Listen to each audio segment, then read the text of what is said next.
here in the perimeter, there are no stars. Out here, we is stoned, immaculate.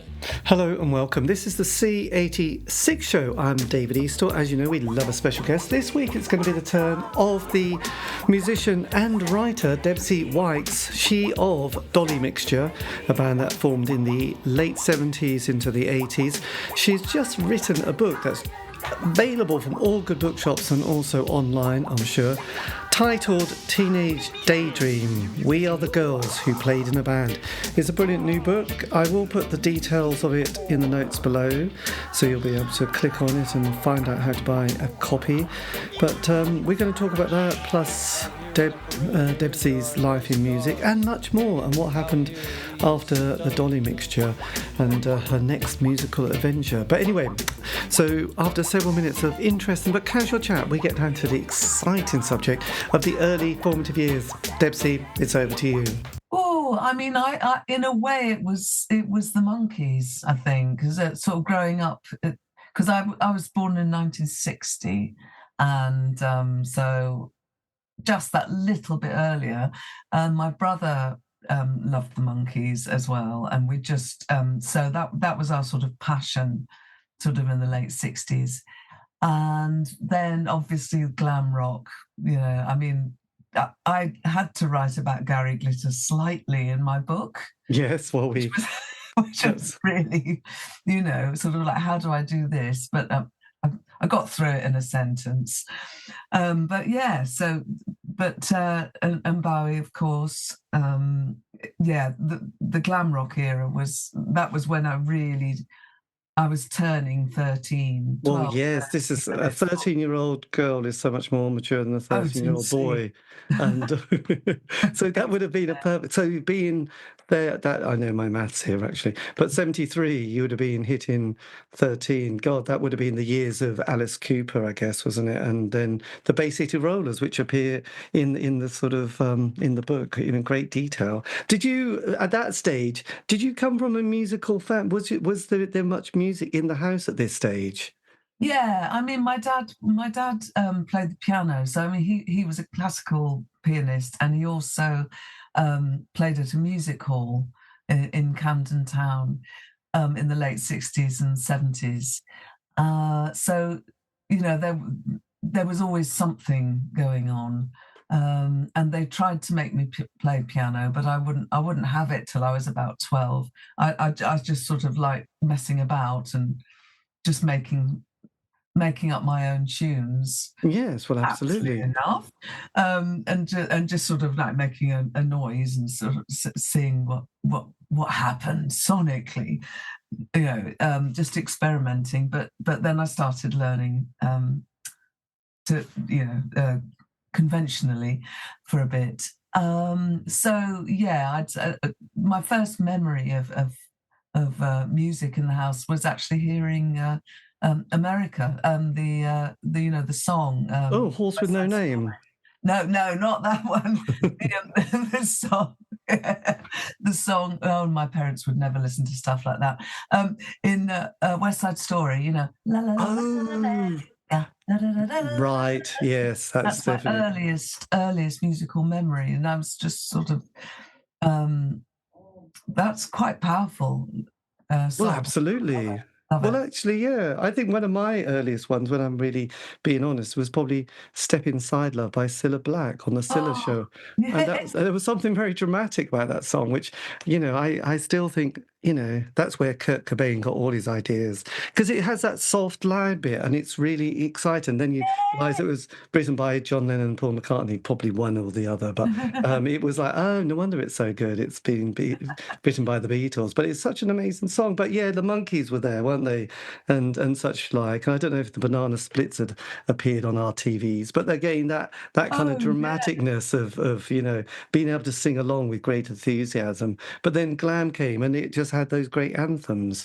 And whether you liked it or not, we were on the school bus going to primary school listening to the top 20, and the charts were quite different without sort of reminiscing too much, but what the hell? That's what we're doing. That's what we're here for, isn't it? Really? But a song would go in at number 34, and then oh my God, it's gone to 32 this week, and then 28. It was a slow burner, wasn't it? It didn't just go in and go out again, and so it was in our consciousness for months on end, because it was this long, drawn out process of listen to the charts on a Sunday evening on the radio, and then Top of the Pops on a Thursday, and it was there weren't many channels, but it was terribly exciting because those songs, you couldn't just kind of dial them up and stream them. You had to sit by the radio waiting patiently for them. And yes, and the 70s was bonkers really musically. Initially, it had a bad press, didn't it? Because the 60s were all the groovy drugs and groovy music, and the 70s was like, oh, that's bad. And then people go, well, actually, there was some great music. And it's like, oh yeah, that's true actually. But it took a while for the 70s to get itself a bit more of a, it was fine, it was all good. I know it was a 3-day week and it was all a bit grim, but it was good stuff, and a lot of musical moments. So when you were that kind of 13 age, did you start sort of hitting fashion at the same time? I wanted to. It was so awful because if you didn't, we didn't have any money to buy loads of clothes. I always loved clothes so much, and sort of I saw Lulu on Top of the Pops doing The Man Who Sold the World, and I just thought, that's what I want to look like. I mean, I'm sure I was still 13, but she was wearing a sort of 70s dark trouser suit and a hat. She was sort of, looking with a tie and a thing. I still try and recreate that look now. I shall be trying to wear it tomorrow. But I'm aiming for perfection, but in that look. But yeah, so I was fascinated by fashion, and I think when we started Dolly Mixture, I tried to wear the clothes that I wish I'd had right in the 70s and in the 60s. Because obviously in the 60s you wear what you're given. Yes, and clothes did have to last a long time. There was a lot of patches on knees and sort of hand-me-downs and sort of and I was going to say knitted jumpers from grandmother, which were always a little bit big, but it didn't matter because it doubled up as Sunday best and as a football top. So a woolly. It was all very and bobble hats. I mean, people don't got the bobble hat was just a massive thing in our lives. I think we were outside in wellies a lot at the time. It was a country existence I had, so there you go. Oh, I was going to say I didn't have a bobble hat, but I did have a school hat. Yes. So when you were growing up, at that, when you started sort of, getting into the teens, were you quite a bookish student, or at school? No. You weren't bookish. You weren't torturously sort of reading all the time and writing poetry and everything like that. I wasn't like that at all. I did like reading, but I didn't. I sort of started to read less and less grown-up books, and the harder I found schoolwork, because I just couldn't concentrate. I don't know if it's a mixture of not being able to concentrate, or being bored, or just sort of being distracted by everyone else in the class, or just sort of just daydreaming. I don't know, but the harder the work got, the more sort of infantile my book. Right, my God, you were going back to Rupert Bear, which was not quite that bad. But I started reading. I mean, in my mid-teens, I did start reading Rebecca and things like some Daphne du Maurier and stuff. Nice. I thought I ought to try and sort of impress myself. But did you grow up was this all in Cambridge, by the way? I grew up. I moved to Cambridge in '74, so when I was 13. Oh, so that's a major change, wasn't it? Yeah. So where was your initial sort of the early years? Where was that? I grew up in Barnes in Southwest 13, so it's near Richmond. Right. So I went to school in Barnes. It was just round the corner from Olympic Studios, where many, many people recorded. Yes, absolutely. And then you found yourself in Cambridge during the sort of the mid 70s. God, that was quite drastic, actually. Did that feel quite a wrench for you at the time? Well, I must have half my head. I probably left half my head back in London in my bedroom and with my cats and all my other belongings and stuff, and my parents. But I didn't I enjoyed living with my granny, and I sort of just I don't know. It's just what I was doing. Well, yes. It's So sort of did you? odd. So you went and lived with your granny in Cambridge Yes, just and then my parents moved about a year and a half later? afterwards. So yeah, and with a new baby in tow. My So God, this is rather drastic, isn't it? Having sort of taken away from the parents and then having this new kid in town. well, I think I was so desperate to leave my school that I was just happy to go. Well, absolutely. Go There's a to a hell new school. of without getting bogged down. There's a hell of an age gap actually at this stage, isn't it? Oh yeah, yeah, yeah. Was that another? Is that a whole other story? Well, I guess it probably is, but I did think she was absolutely lovely. Oh, I that's love nice. babies and little kids and stuff. So Yes, well, absolutely. It's just sometimes, I suppose our parents, I suppose they had two boys quite, straight away, and then they had a bit of a gap of 5 years and thought, let's try and get a girl. And then they did got they? me. Oh, No, then it was me. That was me. And then they said, that's the end. We're not going further. Fourth time lucky on this. It's going to be a disaster. It was strange because another family in the village had 4 daughters, and there was like, I think, probably spooked them. It's like, God, we can't have 4 boys. We'll stick with 3. I mean, we were growing up watching the Waltons, so big families were quite a thing, weren't they? So we were trying to embrace that lifestyle as well. So as you got to 16 and your parents then sort of relocated to Cambridge, did you then do your O levels or CSCs? I can't remember what they're called now. yeah, we did O levels. Yeah, our school. The school I moved to was ridiculously academic, and I just sort of gave up by O level times. I mean, I got 3 of them and then retook a couple. So I got my clutch.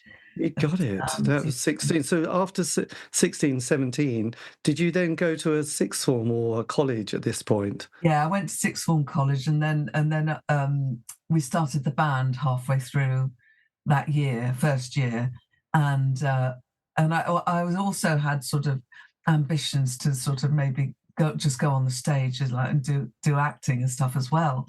So they just ended up saying I didn't do any work, and they just ended up saying we think you should go and do what you want to do. There's no point if you're not going to put the work in. You just go.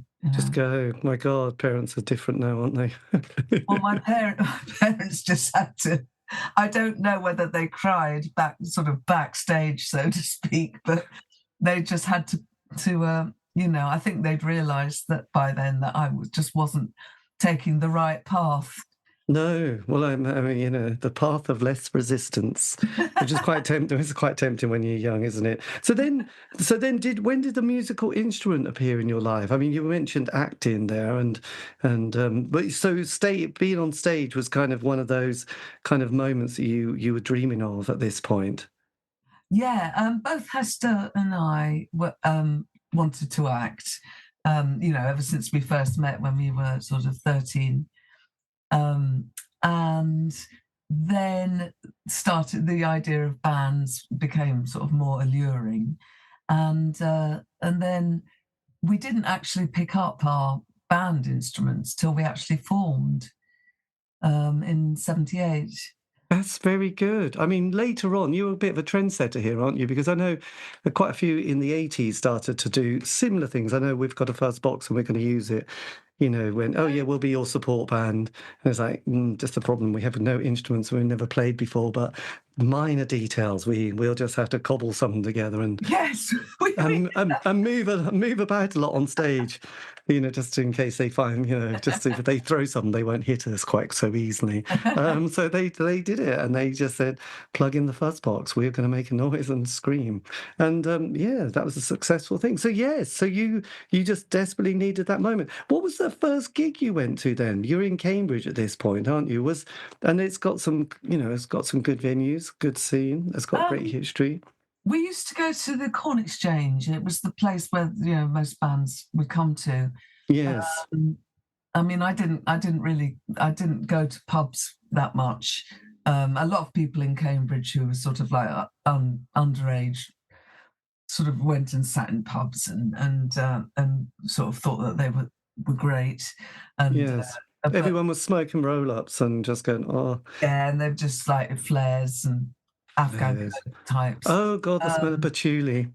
But did they have lots of hippies in? Because I know in the 80s there was a strawberry fair, wasn't there? And that whole hippie scene, and quite a few friends were into sort of, a lot of right on places in Cambridge, aren't there?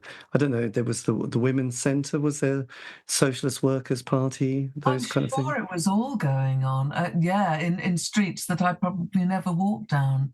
Yeah. I'm sure it was all going on, but I wasn't aware of any of that really.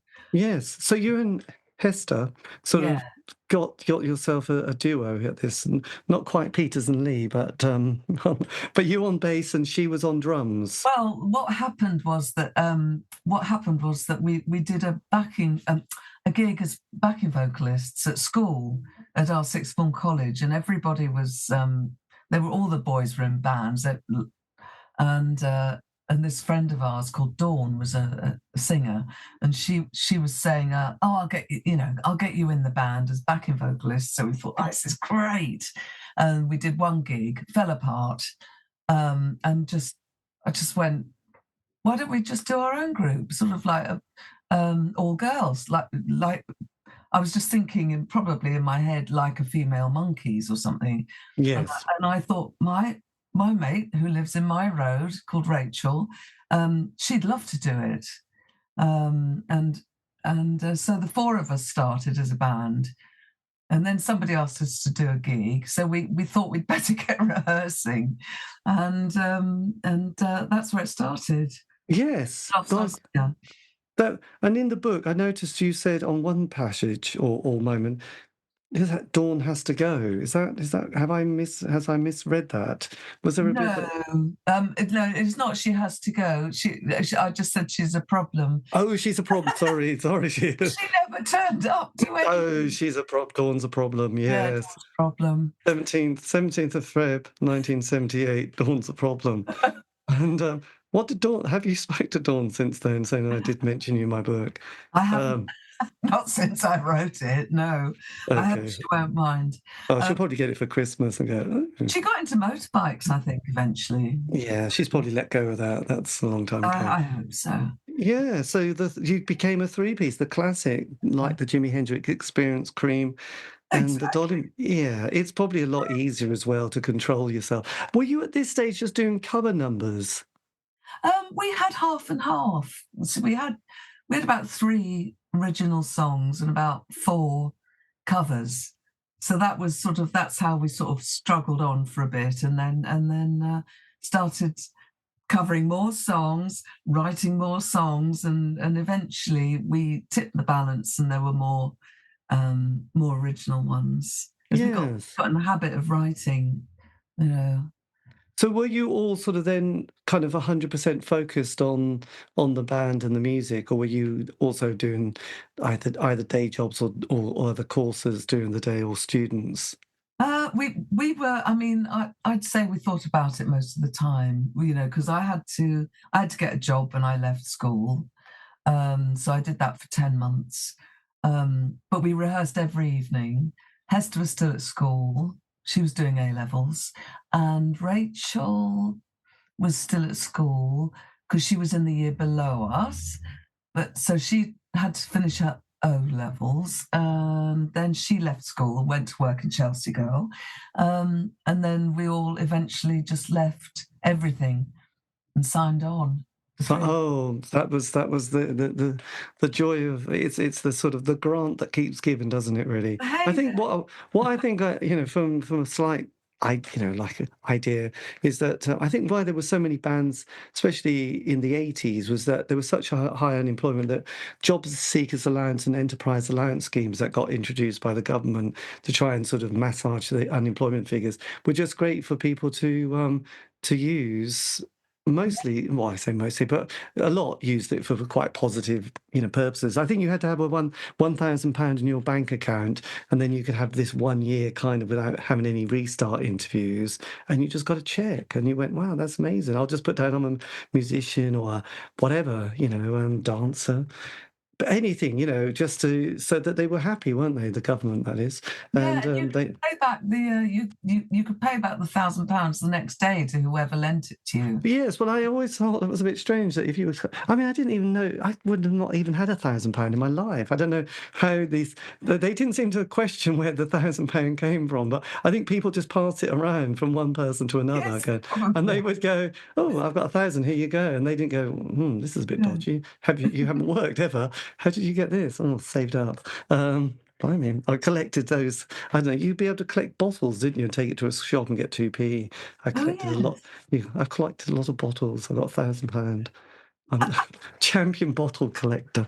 Yeah. Yeah, so that was it. You were there. I think being committed to the band is so important. I think nowadays it's a bit more difficult when people are trying to do a job, a course, a band, and just fit in. Whereas when you're just 100% into the creative process, you can just give it your time and sort of put that energy into it and sort of come up with great ideas or bad ideas, but at least you can come up with some ideas, can't you? You're not being hassled at work about something too much. I would have thought. Yeah, So I mean, I couldn't. I don't think I'd have been able to carry on doing a job. It was just sort of, I mean, it was so ultimately boring.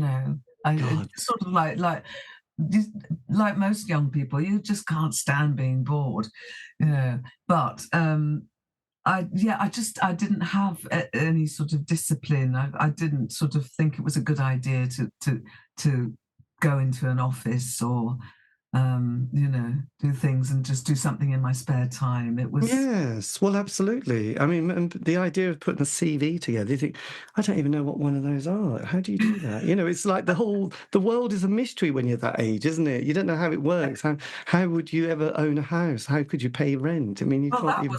that really wasn't on the cards at all. The house would come when you've got your massive publishing deal or well, those sort of things that never quite happened. Yes, that's a massive check, the royalty checks that started to appear. Yes, I know, it's amazing. But that was, I mean, I just, the book is just a glorious little moment. And it was interesting because a few years ago, it just reminded me, there was a woman, I think she was Dutch, and she'd got her diaries from her teenage years and published them. And it was like her obsession with a band called the Consat Angels that she followed around.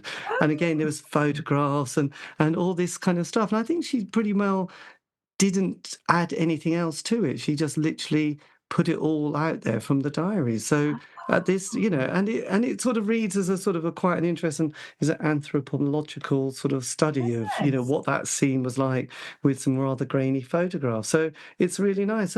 So on the fact that the book is out, did you at this stage did you have a sort of what was the inspiration for your diaries, or was it one of those things from memory that at Christmas you've always got a diary, you do the first 2 weeks or months, and then you go, "Oh God, who cares?" It's the same thing, met up with Andrew Hyde, played football, climbed a tree.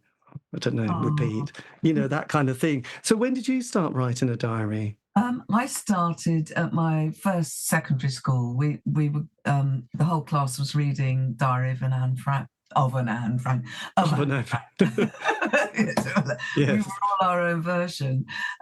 We all immediately had a craze for writing diaries, but I didn't keep it going until I moved to my next school in Cambridge, and then my best friend was keeping a diary, and I just loved the look of a full notebook full of writing. She had this it just looked amazing. So aesthetically, I wanted to equal this, and then suddenly it became really useful because you have to have somewhere to pour out your feelings, and just to say whatever you want to say without embarrassing yourself.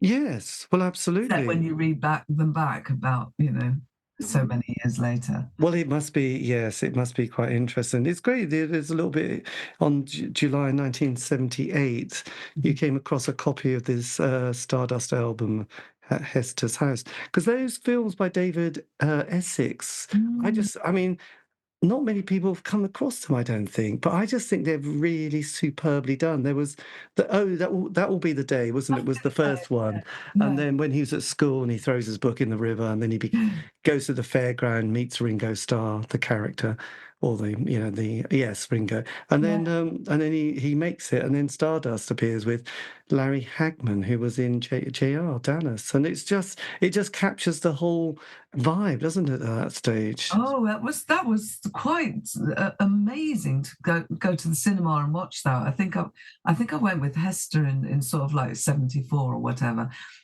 Developed a crush on Adam Faith, who played his manager. And I think she fancied David Essex, and I fancied Adam Faith.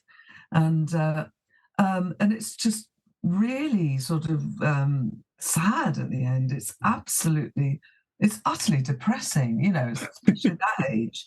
It's just sort of like, what happened? Yes, I know that's kind of a sort of a warning from history, isn't it, at that stage, actually?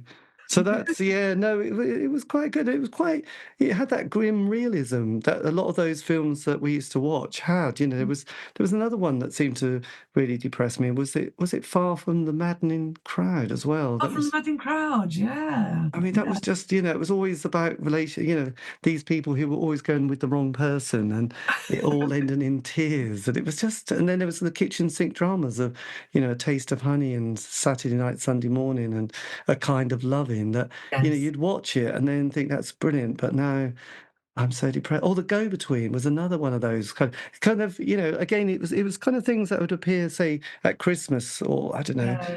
and we all watched it because we only had 3 channels, didn't we? We didn't have any other form of entertainment, so it was like watch this or nothing. But it was like Abigail's Party.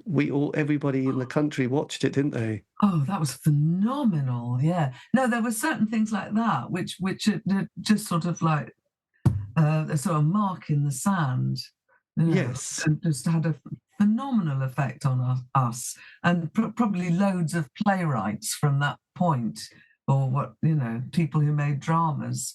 I'm sure it was incredible. Um, yes, and those sort of kitchen sink dramas and at least there was a sort of, because if they were sort of like late 50s, early 60s, there was a sort of a look to them which you could sort of get distracted by if it got too depressing. It was sort of like the clothes and the sort of the ambiance. well, yes, absolutely. There was, it was all beautifully done and acted and very. I suppose when you mentioned Lulu, I did sort of remember at that moment, "To Sir with Love." Oh my God, I cried and cried at that as a teenager. I know we cried a lot, didn't we, in our younger days? I And know. then there was Lassie, but that was a whole other story, wasn't it? That was just, Never but seen it. there was a lot of weeping and sad and sentimental stuff. So yeah, I think there was the series, wasn't there, Play for Today, which was obviously great for playwrights and Yeah. angsty actors and stuff like that. Yes, I was So addicted to that as well. Yeah, I think I loved domestic drama. I use the words. I'm sounding like a professional here. I use the words in my book, but I was really into stories of domestic strife and drama, because yes, that was what I felt I was most interested in.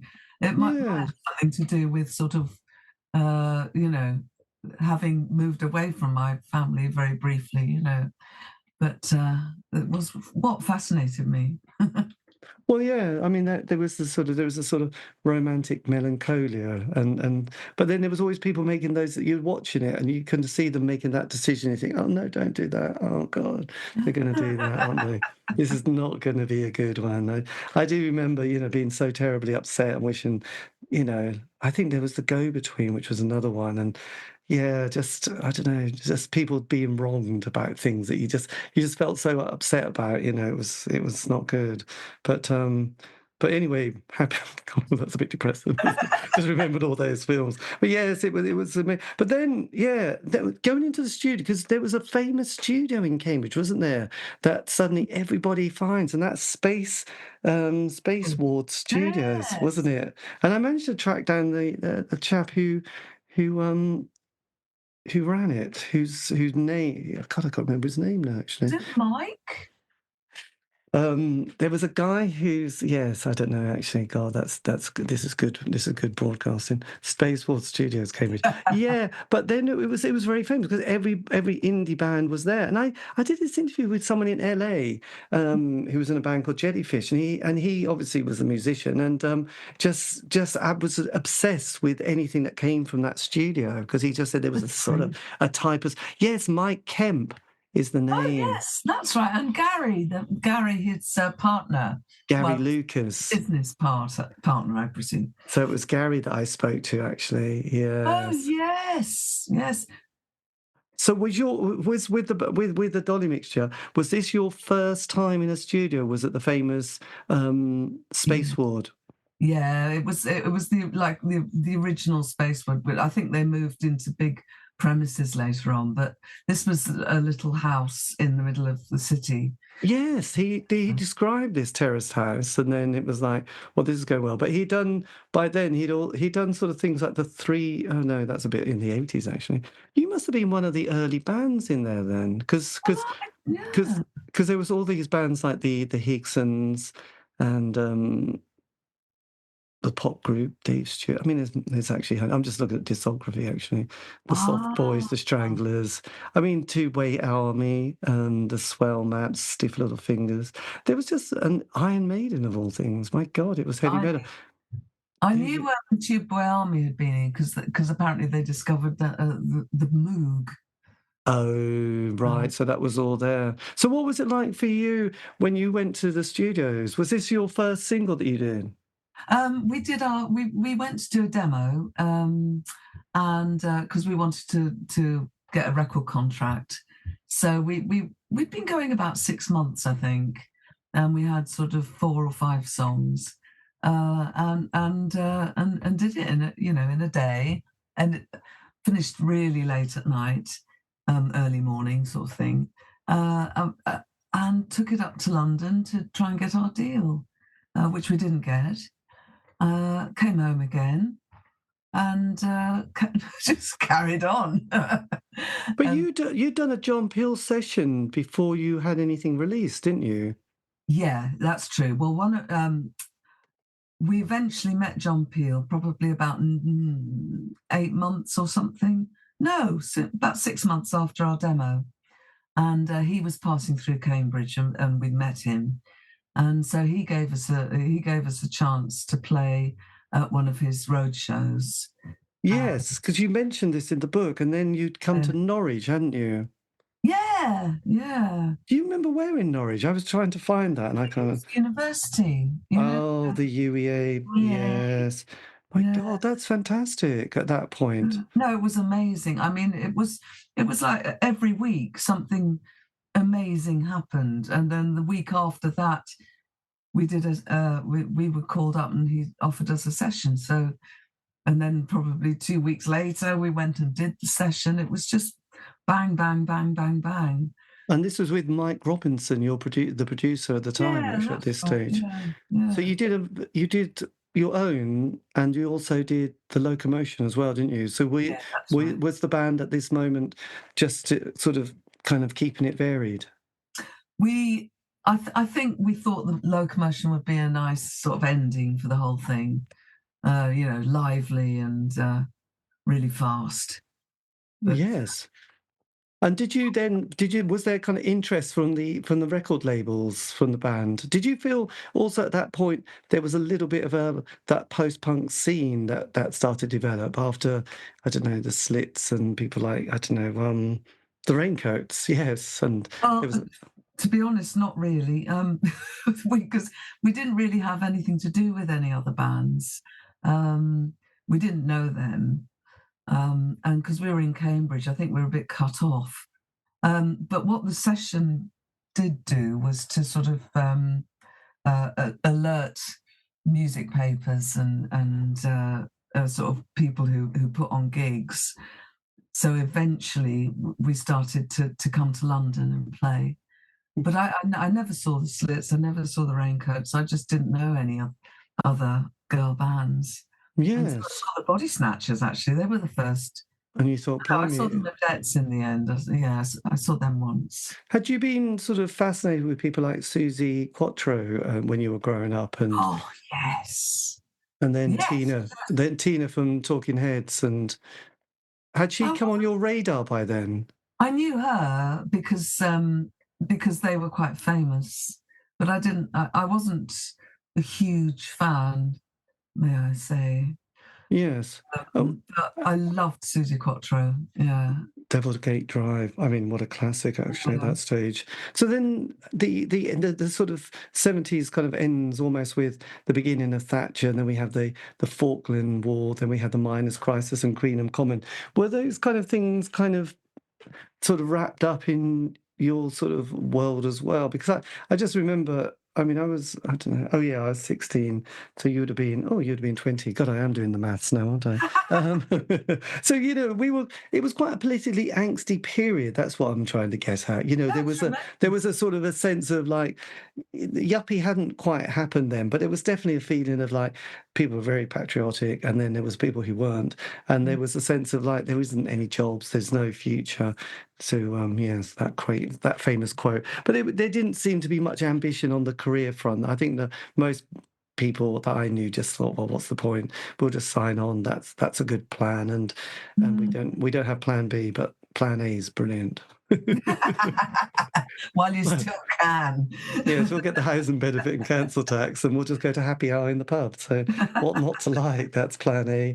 That's a good one. So yes, did you? I mean, did those kind of, I don't know, attitudes or fashion, did that kind of seep into the band at that stage? Fashions, no, but attitudes. I think you couldn't be in a band and not be affected by all the people around you and the bands that were playing and the people who put gigs on. I mean, people would we did gigs at CND and Animal Aid and Yes, Animal Right. all And sorts was of there things like things that. like Reclaim the Night? Were they sort of started to become more of a feature? I know in the mid to late 80s Well, it that might have was been. later on, I think. Yes, Yeah, I I think wasn't you aware of that. It was much more about sort of nuclear disarmament C&D, wasn't and it? animal rights, really, that were our sort of thing, our bag. Well, absolutely. And what other bands were you kind of influenced by at that early 80s? Because, we had suddenly started getting that kind of new romantic world. There was a bit of that goth world had appeared. New Paisley had started to sort of, become a thing as well. Were you kind of excited by the charts at that stage? No, um, no, I hate to sound sort of curmudgeonly, it might be the word. But we got quite insular by sort of like the early 80s, and sort of we're just looking back. So I was still listening to anything that was 60s, and I just sort of learnt more and more about the 60s, really, and about all the great songwriters, and just hearing more and more sort of soul, and I don't know. I just couldn't get on with was in the charts, really. There No. were a few nice things. I quite liked Adam and the Ants, actually, Well, yes, and Soft Cell. I like so- them too. yeah, Mm. there was always something quite mystical and magical about the 60s. It all felt, we'd grown up watching the Beatles films, hadn't we? I say the royal we, but when they were on, the Beatles films were sort of must watch, and there was Yeah. something, I don't know, about them. But then there was that sort of the summer of love and hippies, and it all felt like, well, let's all go to Woodstock. Go and watch Woodstock, and you think it was marvelous, and it was, oh, if only I was born in that time. I'd have I, hated it. I'd have cried and gone home, but it was muddy oh and God, so horrible. would I. I'd have been horrified at that stage. But look, you come to Anglia. God, Norwich plays a big part, doesn't it? To promote Baby It's You, you're invited to perform live on local TV about Anglia. Oh That yeah. yes, located where Nicholas Parsons did Sale of the Century. My God. I I think know that beautifully. I don't know what it is. A man on a horse spinning Alan around. Holt. I don't Yes. know. There was a lot of those going on, wasn't there? Yeah. So being in the studio. I mean, it's amazing. I guess at the time you're thinking this is just normal, but when you look back, you think, God, that was good, wasn't it? Yeah. A lot of people are just scrabbling around now, aren't they, trying to get anything, and you're just sailing around on at the Maid of El Studios with John Peel playing at the UEA, and being on support slots, and then Nicholas Parsons. No, you weren't on Cell of the Century, but I guess this is, it No, was it was should have embedded in been. our DNA, wasn't it? No, definitely. I think that was partly why I wanted to write about everything, because I wanted to celebrate all the good things, because because we spent all those, you were talking about sort of like the world outside what's going on in the charts, and we were obviously sort of trying to create our own thing and our own world, and it was getting harder and harder, um, and I think we did hark back in time a lot, especially because I loved the music so much more, and it was just getting harder and harder to be relevant to anyone, I suppose, really. Although, and everyone sort of moves on. But Yes. But yeah, then, so 11th of November, 1980. This is an yeah. exciting. This is with the Jam. Is this when Oh, you? yes. I mean, this is from memory. It's only 45 years ago. Jesus. So is this when the Jam have called it a day? This is their last tour. This was the album before the last one. Oh, that's right. Is it back? Oh, The yeah. sound effects. It was Yes. And yeah. so you got invited to support them. Oh, it was magic. It was absolutely magic. Yeah, yeah. I would imagine that was the audience must have been absolutely buzzing at with the drama. I mean, the Paul Weller and the Jam, a bit like Adam, and I mean they were just stars, weren't they? The air they breathed seemed to be sacred, didn't it, at that time? Oh yes, yeah. And Paul Weller sort of was like the hero. He was like the god, and we just thought he was amazing. Yeah, he was wonderful. Yes. How many nights did you play support? How many nights were you supporting Oh, the Jam?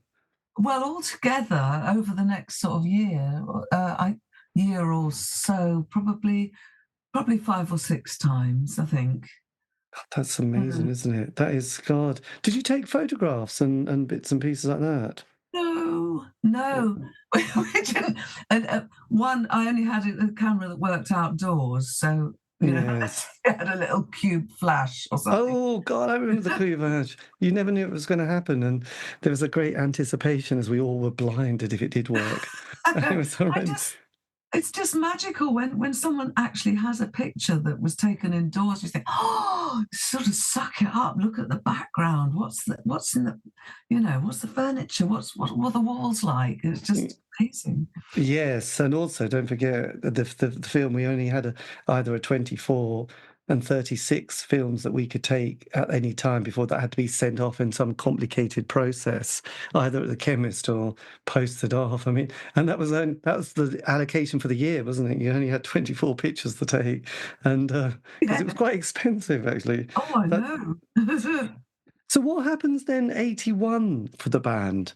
Because this is again, you're then sort of playing with the undertones. My God, you are really rocking at this stage, aren't you? Oh, now this was a very productive year because we first supported the Undertones. I mean, they were our sort of ideal group in 1980 when we first supported them. They were the bee's knees to us, and they could do no wrongs. And we supported them a few times, and then back in 81 we supported them again for another 9 dates, and we'd met the Jam by this time, so it was all absolutely This is song. kind of rock royalty you hear. Yes, 14th of July, 81.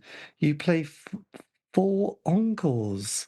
Four encores. One That's of the best extraordinary. nights of my life. I would imagine. Bloody amazing gig, in fact. That's the sort of language you use at the age of 21. This is amazing. I mean, four encores. The crowd must have been loving it. Well, we thought that after a couple, we thought maybe the road crew were doing a last night of the tour trick and playing applause through the monitors. But we went on again anyway, 2 more times. But it was real. It was actually real.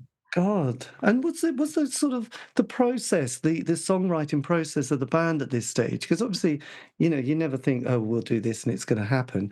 You're making it up as you're going along. What was that like with the three of you, coming up with ideas? Because there was quite a lot of, I guess, pressure literally each week, isn't there, to sort of come up with another little golden nugget.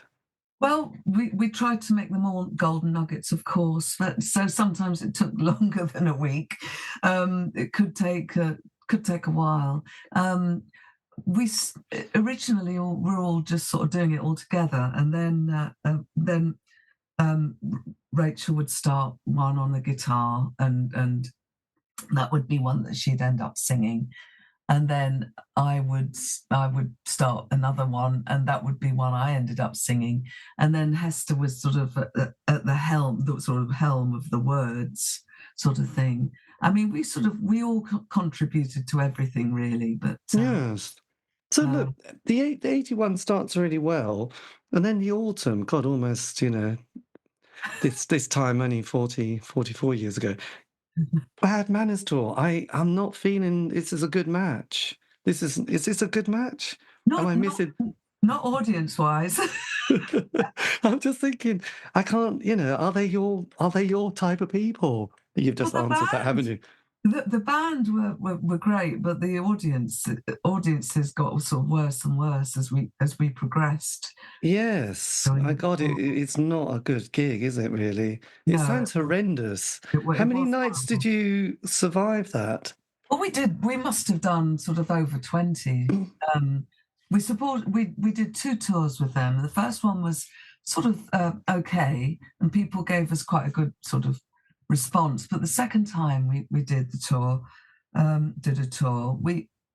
think times have moved on, and it was getting more rough and cynical out there in gigland. Yes, it's hard not to. But then December, this is the sort of winter solstice, 20th of December, 81. You say, Rachel and I are getting on so well at the moment. We find so many things funny, and I'm glad she's around. Hester's not too happy, which is particularly dreadful because we have been such good friends, and it's such a huge presence in my life. So, yes? Are there tensions in? He says, is there tensions in the band? Are there tensions in the band, or is it just your diary and you're just, getting it off your chest? Oh, I mean, I've probably written a lot more than just that. But that was that. There was so many frustrating times, and we did, we all had problems with each other as well, sort of like not in a nasty way. It was just sort of like you spend so much time together and you're like sisters, and somebody can just look at you, and you just think, yeah, no, I'm still like that today. I'm afraid. It's not good, is it? I'm far too sensitive about all this. I pick up on the most, oh my God, they just stare. Oh my God, what was that? What do they mean? No, we were all terribly sensitive, but I mean, we shared a lot, and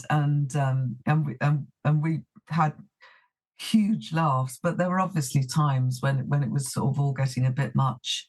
And if somebody was miserable, you just think, oh, stop being miserable, or sometimes I was, Yes, I guess reading back this, there was probably a lot of moments. Did you cringe when you were having to sort of go through these kind of pages and these moments? Oh yes. I cringed a lot, and I've just almost screamed at myself sometimes. Really, just sort of like, shut up. So it's heavily edited, the diary stuff. Really? Oh, right. Oh, yes. Oh, God, no. And did you, I mean, one thing I found when I was in a shared house in the late 80s and early 90s, we were all getting on, the three chaps, me, Pete, and Martin, and then we started getting girlfriends, and I kind of looking back, this is where we all sort of the house fell apart quite badly. Basically, we didn't like each other's girlfriends, and so what was it like for the three of you, when you started introducing, other people and dynamics into the band? Was that quite tricky at times? Yeah, it was tricky, yeah, because they were often, the people sort of were often quite not strong characters, And I think they were sort of obviously attracted by what we were doing and things, but and then would start to try and take over, sort of. And I went out with somebody, and he kept himself way back in the background, because I don't think he wanted to. This was later on in '82. You're right. Yes. He kept himself, to himself, because he didn't want to. He didn't want to be seen as a hanger-on, and I don't expect he wanted anyone to think that he was too much of an influence, or just too involved, or anything. Oh, that's very wise. It's not one of those Spinal Tap moments where comes up with some idea of your jumpers or something, or stage show, which is good. But then you obviously it's Paul Weller's label that you're then sort of you then sort of signed to Respond label, actually. Yeah, Respond. Yeah, we'd had a single out before, in 1980, and then Respond came along in 81. Had our first single out while we were on a Bad Manners tour, which we announced to the audience, and nobody cared. Never mind. But it was a 2-single deal with an option on an album, and we eventually found out that they weren't picking up the option on the album, which was, felt like a tragedy. Yes, that was just not necessary, was it? They could have done that. They should have just seen They could have done. I know they missed that, but they would have probably not signed the Beatles. I think he was probably moving on. I think he'd split up the Jam by then. That's right. Yeah, he probably thought. Or was thinking about it. Yes, but then so when does the captain appear in the equation? Because this is obviously because he produces the singles, doesn't he? And then there's the Top of the Pops moment with Happy Talk. We met him in 81, I think. He came to a gig or two, and then he produced a demo, and then we wanted him to produce our singles, and then it was a complete sort of turnaround, really, when he suddenly announced he was having a solo career, and had the manager who was going to just make him a real sort of pop star. And we did some backing vocals for him, little knowing that things were destined for the charts. Yes, no one saw that one coming at all and was very confused. Was it good fun at the time? Yeah, it was good fun. We just thought, I wish we could do our own song on Top of the Pops, but we're obviously thinking of the sort of the high ideal as well, but we still had a lot of fun. Yeah. Yes. Captain was great. Well, yes. And did him and Rachel get together quite quickly at that stage? No. It took quite a long time. Was it love in the air, though? Did you think, God, they're going to get together one day? No. There came a day when I suddenly thought, oh, she's quite interested in him, isn't she? Right. I sort of suspected it, but yes. So in the book, 83 doesn't really feature very much, does it? What happens in 83? Well, we do less and less. Yeah, and it gets less and less interesting. I know, because it's sort of the first few years are sort of jam-packed, so to speak. Yes. But, yeah, it just got there was just less and less to do, and we were sort of struck. We did a Fun Boy 3 tour, but there wasn't really anything to write about, or I wrote about it, but it didn't make the book. Uh, Yes. so, some things happened, but we were struggling, I think. And was it, and then sort of 84, which felt like a really significant moment in life. I don't know if you can Mm, remember it, but there was this big, the George Orwell thing, and we're thinking, oh my God, it's 84, and I it's know. and it was just like, what's going to happen now? And and also at that stage, it was kind of interesting because me, I was that kind of indie kid in the 80s. So 83 for the next 5 years was like this. The Smiths appeared, I suppose, to be honest. Confession time, Yes. and it was like suddenly all these bands started to their jingly jangly sounds, and it was like, oh my God. And they were just, it was just a great time. Again, I think there seems to be this little, a bit of a 5 year, I say 5 years, it could be less really, but a new chapter of the next wave of kids come along and they want their sound and band, and it's kind of interesting. And with a lot of bands, I found that there is this kind of a bit of a narrative, the 12-month honeymoon, the John Peel play, the John Peel session, the first album, the tour of the bus in the transit van, then potentially the second album, another tour around the countryside, possibly Europe, and then the third album, things are getting a bit strained. There's sometimes a lack of money and a lack of love in the band. So Yeah, so was when 84 trundled around, did you feel, had you lost the kind of energy of the band at this stage? I think so. I think so.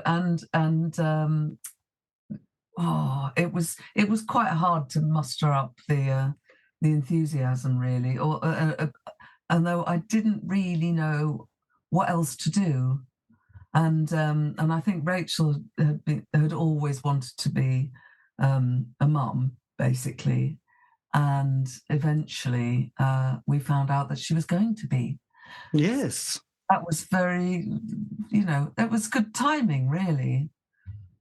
But there's a lot of sort of like, what on earth am I going to do with the rest of my life, sort of thing. But solved that one by starting another group almost. Yes. Immediately. So on sort of September 84, this is, Rachel goes off on holiday with the captain, and Mm. three of us had done the design layout for a cover of our instrumental EP. So is this where you start to sort of go into another project yourself? This was something that we did because we got bored doing what we were doing, and we'd always done B-sides, like doing sort of more playful things like piano and cello sort of duets and sort of different sort of singing, a bit more sort of Radio 2 easy listening sort of stuff type stuff. And we actually had more fun doing that in the end. So we thought we'd put together an EP of sort of like 6 numbers, um, you know, and so that's what that was. We were going to call it Dolly Mixture Smooth Orchestral. Yes. So yeah, I was listening to the music and I was like a bit, what, all this instrumental music started to Yes. sort of, and it was like, oh, it's like, I thought, have I got, I'll have to confess it was on Spotify. So I was a little bit like, I can't remember any of this. So there was the whole, you were doing your almost a Brian Eno sessions here. You were kind of getting into experimentation. Well, in our own way, I suppose. Yeah, in our own way. It was just as a distraction, really. And then it was sort of put out a couple of years later, which was a bit of a surprise. So it's just its own thing. Somebody wrote from America complaining about it, saying it should have had a warning on it, a warning sticker saying this is not our usual type of music. That's a bit mean, actually. God knows what they thought of "Low" by David Bowie then. It was like a bit drastic. I know journalists, they get a bit excitable, don't they? So then, sort of 84, Rachel gives birth, Hmm. and is that it then? 80 as 85 appears. Would you say, to vaguely quote Jim Morrison, is that the end of Dolly Mixture? Yes. And that was it. My God. Yeah, definitely. Yeah, we didn't. We we did a few gigs with Captain, funnily enough, just doing sort of appearances and stuff. But as a band, we just weren't doing anything, yeah. And Hester and I sort of just tried to sort of think of some other plans and stuff. But Yes. yeah, it's funny when you stop doing things, it's there is a real vacuum. You know, if you Yeah, have well, a baby to look after. well, I think quite a few musicians are just kind of absolutely lost. I spoke to, where they're walking around the street, absolutely their identity, their purpose, everything's just disappeared. It just they think, God, I've done this for 10 years. That's anything I've ever done, and now it's kind of over, and no one had ever planned it, and it's like they're still quite young, it's like, what do we do? And it's quite a thing, isn't it? So how do you navigate out of through the rest of the 80s at this stage? Well, Hester and I started writing new songs immediately, and had this fantasy about a jazz band, because we were sort of starting to get into sort of more jazzy sort of music, and I started going dancing at different sort of places, and like to stuff like that. And so we wrote some songs, and tried to find some other girls to do a sort of touring group, was the idea. Yes, because there was quite a lot of interesting combos that came out of that period, wasn't there? There was like cowpunk, but then when you mentioned jazz, I mean, obviously there was those smooth sounds of people like Sade and Working Week, and yeah, She was super smooth, wasn't she? she Yeah. was so smooth. It was frighteningly. I felt so inadequate when I looked at the copy of the Face magazine. I just couldn't go there. I was too much of an angsty little indie kid. But there was those kind of, there was a lot of kind of interesting. Again, the 80s still had all those employed bands, people who just never be able to function, get a job. So yeah, musically there was still that potential, and there was still the John Peel show and the 3 weekly music papers and all those venues around the country. So you must have felt that there was a slight opening that could have happened again. I felt sort of quite hopeful, and as much as I could do, because it really was getting harder and harder work to keep things together. And I think you don't realise that you're sort of still mourning the last group, that you had, really, in a way. Mourning, I mean, that sounds a bit sort of dramatic, but I think there's there was a sense of loss, and sort of lost opportunities, and whatever, you think of it personally, and then you just shut it off and start doing something else. Yes. And I must say, I really was, I did sort of lose my way a bit, and sort of music business wise. We started doing gigs in places like the Dublin Castle, and we even nearly got sort of had a tentative approach from Alan McGee, at Creation and stuff, but it just wasn't. I wasn't aware of what else was going on, and we weren't affiliated with any scene. Yeah. And I prefer going down to Dingwalls and dancing to the sounds there and stuff. So it was just like nothing was connecting up at all. So yeah, not the best time. No, it's quite hard. It is hard. I think it must be, it's like just those new chapters. And when you think about it at the time, you probably, oh, God, I'm so old, I've passed it. And then decades later, you think, God, I was so young still. Oh, 30 again. I know. It wasn't. So do you then, is music by the 90s, is that kind of, you processed it and then, it's kind of just, you're on another path altogether in life? Well, then the joy of like acid house and Oh, excellent. Ecstasy. all that stuff comes along, and all lots of brilliant sort of mad records, and meeting Saint Etienne, and going sort of raving, and all sorts of things like that. So life really perked up post 30. Oh, good. Well, that's Yeah, good. The John really Major great. years going into Britpop. This is very exciting. So the 90s is a good decade for you. Yeah, great. Yeah. So what's your connection with Saint Etienne? Um, well, I loved Only Love Can Break Your Heart, and sort of like it was this mysterious record that suddenly everyone I knew had heard. And a friend, a very nice, kind friend, said, "Oh, the singing sounds a bit like you."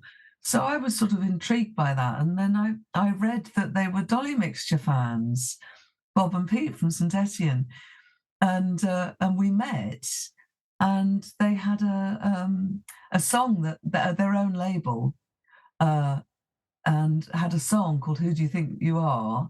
That they suggested I sing and put out a sort of independent single. And then after we recorded that, whoever it was, the record company or the management, I don't know, suggested it was a St Etienne single. So it ended up as a duet with Sarah and me singing together. And then I joined the backing band and did backing vocals, and I met my partner Paul. This Uh, is amazing. yeah, and then after a couple of years of playing with St Etienne and just ranging around the world and having been completely irresponsible, Paul and I got together and started our own band, Birdie, and uh, we still have our band, Birdie. We just never play, or we play about once a year. Well, that's enough, isn't it, really? You don't want to overdo these things. Got a Oh, lot that's to interesting, do. because I did when you mentioned Snetti, and I remember for some, I must get out more, but I did track down, I don't know what other band she was in, but the singer from the Neil Young song, Only Love Can Break Your Heart, Oh is yes, Maura Moira. Yeah, Lambert, who, yeah. has quite a different musical background and is I think, much more of a studious classical, but I can't remember. But she was I think had been in some indie band who I thought, oh, this was interesting. And then I did an interview and she said, oh, yes, by the way, I did this song, you might have heard of it. It's like, oh, right, it's right. So it's not Sarah, it's you. It's like, It's yeah. you. So, God, the St Etienne years must have been really good fun. Absolutely fantastic. Yeah, I mean, it's so nice not to feel responsibility, just sort of like, or sort of just letting go for a while, and then eventually, I just Paul and I got a bit frustrated just being sort of back in a backing band, and then they took a break, so we just took the plunge and just thought, right, we're going to make some more music together. We loved so much of the same stuff, and he Yes. introduced me to loads of things I'd never heard. And So with Birdie, you had yes, it's quite a lush sound, isn't it? Shane, is it Shane O'Hagan? Is oh, Sean O'Hagan, yes, so he of Micro Disney and the High Llamas, isn't he? yes, he did Blimey, some arrangements for us, really nice. incredible! My God, are those records still available?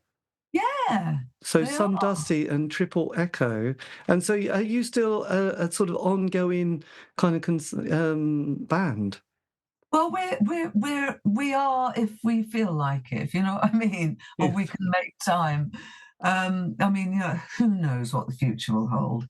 But we did. I can't remember when we last played. Beginning of last this year, I think we did some sort of benefit at our local place that was a benefit for bands who'd had their equipment destroyed in the fires, in LA and stuff. Right, God, amazing. So then, what I noticed over doing this show that over the decades, when a band happens, you could have that zeitgeist moment and have the fans, and then it often breaks up, and the fans have got their own life and they need to get on with it, and it all goes a bit. And then decades later, there's this kind of interest, and there's also another generation, a younger generation starts finding you. Because I noticed Spotify, I think you have nearly 71,000 listens a month, which is quite delightful, isn't it? So obviously the band is kind of a sort of an interest. Did you find that people started being a bit more curious decades later and wanting to know more about the history. And obviously, suddenly, there's books coming out all the time, aren't there? So, was this kind of something that you found curious? Um, yeah, maybe curious, but I'm so thankful, to be honest, because I'd hate to think it all went to waste. You know what I mean? And it's only the last few years, I suppose, but I started meeting more people from that sort of indie era, people who are a bit younger than me, or um, and they obviously expect me to know a lot of the things that records that they listen to, and I sort of go, oh yeah, I know what you're talking about. Because they're all so passionate. I mean, indie equals just sort of devotion and Some weird cult, really, isn't it? People know far too much stuff, like the producer and where it was recorded, and the enthusiasm. It's just amazing. We actually played Glasgow's Pop, which is a big festival now that happens every summer up in Glasgow, and it's like Mecca. Oh yes, that is, again, I know it's quite interesting actually, and I think most of those events always have Amelia Fletcher there on some sort of Yes. pop. There's certain people that are just like, wow, that's amazing. Are there more than just one of you? You seem to appear everywhere. So that is interesting as well. And I think there is a lot of kind of quite young bands now, aren't there, which are have got that spirit of the sort of indie world as well, which is kind of quite nice. So then coming to the book. So when did you sort of you thought, right, that's it. I've just discovered. When did you suddenly find those diaries again? When did they suddenly come back from the box in the attic? Well, they've been following me around, everywhere I go. They used to be in a suitcase. They're now in a cardboard box because the suitcase fell apart, I think. But the minute I thought about writing a book, I just thought, I've got to get those out. And I just thought I just had the idea of, what's it called? The structure. Oh yes, the structure. The idea, I was going to call it 1982 for some bizarre reason, because it was the year that we did Happy Talk and went on top of the Pops. And then I got so confused thinking round that year that I then thought, oh, I'll make it 1984 because that's when we finished. So my book was, you were talking about 1984 being this weird year, anyway, for us all. So I called it I wanted to call it 1984 as a sort of, with a subtitle, something clever, which I never thought of in the end. And so I had this structure and using the diaries, and then, because I just didn't want it to be, I just thought, oh, it's probably going to be quite boring, and I'll try and make it less boring by making it more complicated to read. So there you go. Right. And then you didn't call it 1984 either. No, I didn't, because suddenly there were so many books called 19-something or... Yes, I know. And there was a book David Elliott did in 1984, Britain's Pops Divide in Years. So, yes, it would have been confusing. Teenage Dream, We Are a Girl. Yes, so there's a lovely bit. Chapter 12, New Life. This isn't 2024, actually. So had you kept in touch with the other members of the band much over those decades? Yeah, quite a lot. I mean, we've stayed friends. I think there's some years where we haven't seen each other because they both live down near the south coast, and I'm in London, and Rachel's even got grandchildren now, believe it or not. Yes. And Hester's got a really important job, and so she's very, very busy. So, we get together, we try and get together 2 or 3 times a year. I've seen Rachel quite a lot recently because she's started coming up to London a lot more to gigs, and she's, so yeah, we've stayed in touch basically. Yeah. And had you given them any indication that you had started work on a book, or was it the first they knew about it was when you had this meeting with them, when you went to see them and to say this is it? It's as I sorry, I'm pointing at you. No one will know what I'm doing. Yes, it was. It's as it says at the end of that book. I thought I've got to announce this to them because I've been offered this publishing deal. I've written at least half of it, and I can't go on without their permission, you know. So I had to go and see them. God, it's like I love that kind of. I love the fact it's reminds me of sort of visions of the railway children, of you going on the train to see them and arriving in Brighton just to be greeted. Were you nervous at this stage? Yes, I was. I was very tense. Yes. Yeah. Yes, gosh. Did you have lots of not only sleepless nights, but did you have lots of potential conversations with yourself that how that might go? Did you think if they say, "Oh no, what am I going to say?" If they say, "Oh, this," did you have that on your mind a bit? I think things like that. I had those constantly when it wasn't sort of outcomes of the book itself. Which I've also been through every type of review you could ever get, or every possible thing that anyone could ever say about the book, so yeah, I went through everything they could say, and then I had this handy dream, probably the night before I went to see them, and I in the dream I said to Hester, "I've got news," or something. So I told, and I can't remember the rest of the dream, but I told them this dream, which was a great way of going into the fact that this it's actually real. I have been offered a publishing deal, and Hester went, "Who's interested in Dolly Mixture?" Like that. So there you go. Nice, my God! But they both are absolutely overjoyed. Well, I hope so. They were actually. I think they were really pleased that somebody was interested in the band, and I think they're like now they've read the finished thing, which was hard for them because it's personal, really personal. And it's also my story, not their story, if you know what I mean. Yes.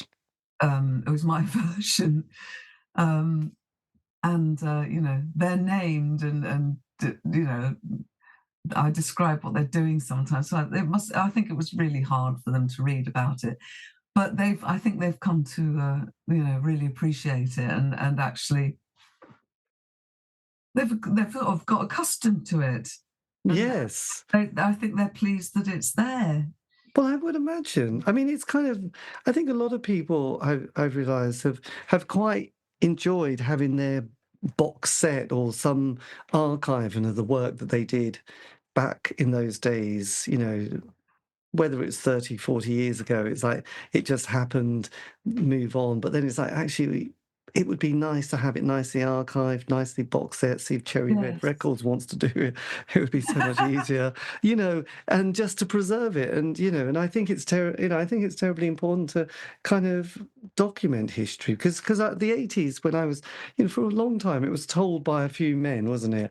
And it was like, the Blitz Kids, it was New Romantics, it was Live Aid. And I remember thinking, well, that wasn't my 80s at all. And then, I think stories are important. And I think, and then mostly it's about white men, and then you think, well, that's more than just white men, and then it's like, and there's these subsections. So I think there is an importance to it, and if people don't tell the stories, then people can't then complain that there's no women in the story, because it's like, well, so you got to, you're going to be the person to tell that story, aren't you?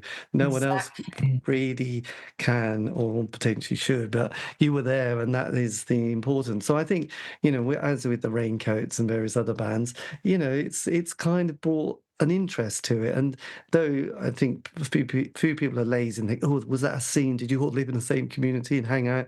And it's like, no, we didn't even like each other. We didn't even meet. No, not like, but you know what I mean? We didn't even know each other. So it wasn't a scene. But if you want to put us in the same category in the record shop, then fine. But, it just kind of brings a bit more depth to the 80s and the scene, Exactly. Yeah, I think, there were two things. I sort of wanted to point out we were part of that sort of ecosystem as well.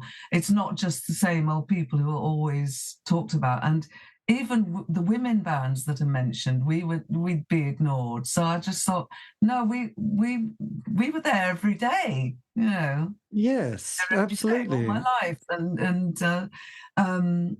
It felt such an important thing to do when we were doing the band, and I think we all had all felt a bit sad about it, truth be told, Yes. over the years.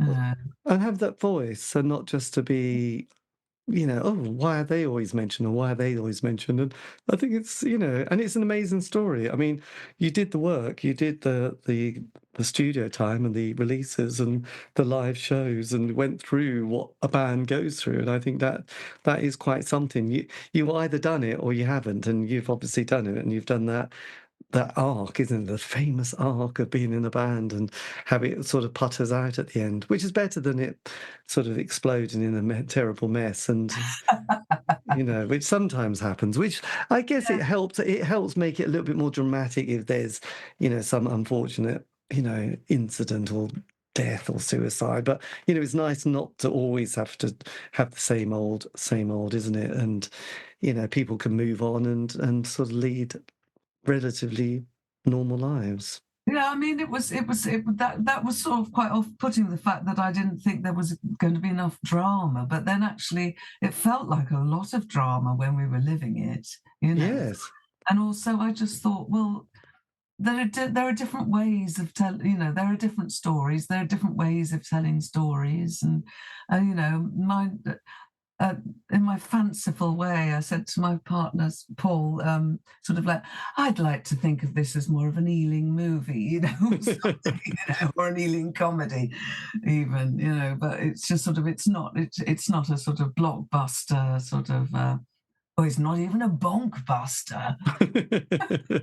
I know, Jilly Cooper, but yes, but at the same time, it's just beautiful, and I think it's just brilliant that you've done it, and Thank you. that's the main thing actually, and it's been great, and like I said, it's been fascinating seeing and reading all of those little bits of venues and studios and tours, and and it is incredible when you supported so many bands as well as played so many headlines as well. It's like that's still, not many people in the world have been able to say that. Those moments are so like a fleeting star, shooting star, aren't they? And you were there at those moments, It's and you quite had those experiences, and no one can take them away. So, yes, you no. saw some genius there, and played some amazing songs. Actually, the music does stand up really well, doesn't it? I've been listening to it, and I mean, sometimes I listen back to my favourite decade and think, God, this is quite hard work, actually. But the music is good. You must be pleased listening to it. Well, it's so in me. It's very hard to hear it objectively, because I don't know. I always liked the songs. I can cringe at the singing sometimes, some of my singing, or I hear when we might go out of time. I can be nitpicky, but essentially, I feel very sort of fond of it, so it's hard for me to judge it. I don't know. No, well, no, it's amazing. And with the, the movie, this short film, is that something that's one day going to see more, more sort of day of light of day? Yes, that's right. That's the Right. word. Yeah. Oh gosh, definitely. I mean, it was made, as you said, it's years ago now, but I think it's just a matter of sorting out some. What's the word? I can't think of the word. not rights. I mean, Yes, there's probably copyright, and then there's some admin that someone needs to all get that, enthusiastic about, all that, and all tedious stuff that tedious. you can't just chuck these things out. No. It'll be really interesting to see where the book gets sold, because I guess I mean, a lot of books now, you can have them just printed wherever, can't you, by some sort of magic system where I occasionally buy a book and it looks like, oh, they've just literally printed it, haven't they, printed by Amazon. So is this going to be available all around the world? This is, I know it's being sent out because I mean, it's sort of there are places like Waterstones and Rough Trade and Monorail in Glasgow, it's sort of distributed by a sort of normal, so to speak, distributor, and I Yes. think it can be ordered. I know some people in America who've ordered it and received it now. So yeah, I don't know if it'll ever get picked up by a publisher abroad. I don't know. Yes. Well, I think it's just easier now, isn't it? Where you don't have to pay a fortune for P&P, package and postage. I think it can get printed in the country that they've bought it via their magic presses, I guess. Like print Oh, on. I think print on demand. I don't know. I mean, your book might not be, but I think there's a few that I've bought which obviously have just kind of been literally. They go, oh, David's bought a book. Well, just hit print. Oh, here you go. And it's how did they do that? That's amazing. So.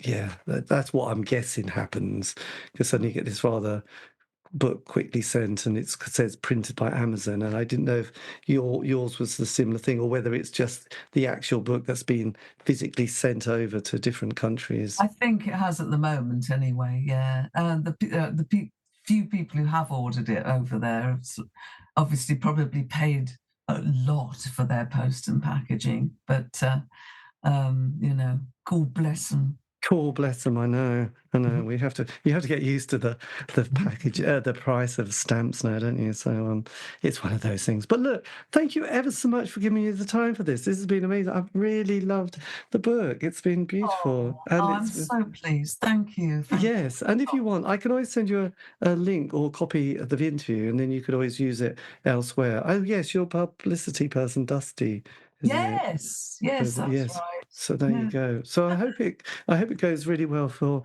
the Christmas market, as they say. Well, I don't know about that, but I don't know. It will live on. It will live on. Oh yeah, I mean it will definitely get traction. I mean people will, yes, definitely want to discover it. So yes. Well look, best luck. And again, thank you for your time. This has been amazing. Well, thank you so much. Thank you for asking. It's Yes. great. Well, And, it's always a pleasure. do you live in Norwich, by the way? I do live in Norwich, yes.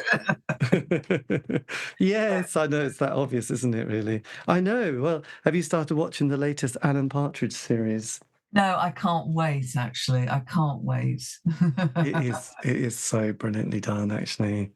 How are you? Now, he talks about mental health, that's all. Brilliant, So brilliant. it's rather well done. But good old Alan. Anyway, look, have a lovely evening and enjoy the rest of the year and the autumn. Okay, take care. Thanks again. Thank you so much. Thank you. Bye-bye. Bye. Bye-bye. I don't know how to turn this off. This is it. Bye. Bye. And that, dear listener, is pure rock and roll. A massive thank you to Debsey for giving me the time for that. New book that is out, Teenage Daydream. Do check it out. This has been the C86 show, David Eastaugh. If you want to contact me, you can on any of those social media platform sites generally. Just put in C86 show. And also, all these interviews have been archived on Spotify, iTunes and Podbean. It's true. Have a great week. Stay safe.